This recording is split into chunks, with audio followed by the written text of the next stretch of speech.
Hello കൂട്ടുകാരെ, എല്ലാവരും happy അല്ലേ? May 10 Maldives national children's day പ്രമാണിച്ച് സ്കൂളിൽ നടന്ന പരിപാടികളാണ് നമ്മൾ ഇന്ന് കാണുന്നത്.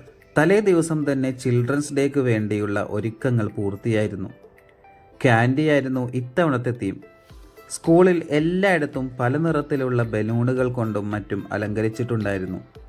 ഈ അലങ്കാരപ്പണികളെല്ലാം ടീച്ചേഴ്സാണ് ചെയ്യുന്നത്. സ്കൂളിലേക്ക് വരുന്ന കുട്ടികളെ സ്വീകരിക്കാനായി ഞങ്ങൾ എല്ലാവരും കാത്തുനിന്നു.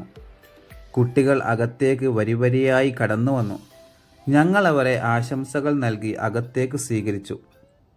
ശേഷം അസംബ്ലി നടന്നു. ഉദ്ഘാടനവും മറ്റു പരിപാടികളും ഗിഫ്റ്റ് വിതരണവും ഒക്കെയായി അസംബ്ലി അവസാനിച്ചു. ശേഷം എല്ലാ കുട്ടികൾക്കും ഒരു സർപ്രൈസ് ഗിഫ്റ്റും ഉണ്ടായിരുന്നു. കുട്ടികൾക്ക് അവരുടെ രക്ഷിതാക്കൾ സർപ്രൈസായി ഗിഫ്റ്റ് കൊണ്ടുവന്നിരുന്നു. അതിൽ കുട്ടികളുടെ പേരെഴുതി സ്കൂൾ ഗ്രൗണ്ടിൽ അങ്ങിങ്ങായി വെക്കുകയും അസംബ്ലി കഴിഞ്ഞപ്പോൾ ഓരോരുത്തരായി വന്ന് അവരുടെ പേരെഴുതിയ ഗിഫ്റ്റ് എടുക്കുകയും ചെയ്തു. അത് കുട്ടികൾക്ക് പുതിയൊരു അനുഭവമായിരുന്നു. പിന്നീട് ഞങ്ങൾക്കെല്ലാവർക്കും ബ്രേക്ക്ഫാസ്റ്റ് ഉണ്ടായിരുന്നു. റോഷിയും മസൂനിയും ഒക്കെയായിരുന്നു പ്രധാന വിഭവം.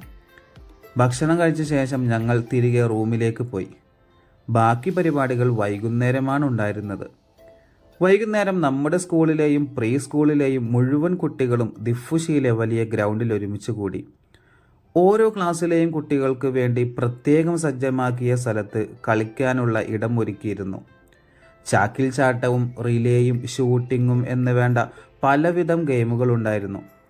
കുട്ടികൾ ഓരോരുത്തരും വളരെ ആവേശത്തോടെ എല്ലാ ഗെയിമുകളിലും പങ്കെടുത്തു. പേരൻസും ടീച്ചേഴ്സും ദ്വീപിലെ ആളുകളും കുട്ടികളുടെ കളികൾ കാണാനായി മാത്രം ഗ്രൗണ്ടിൽ ഒരുമിച്ച് കൂടി. അവസാനം എല്ലാവർക്കും ഐസ്ക്രീമും നൽകിയാണ് ഈ വർഷത്തെ ചിൽഡ്രൻസ് ഡേ പരിപാടികൾ അവസാനിച്ചത്.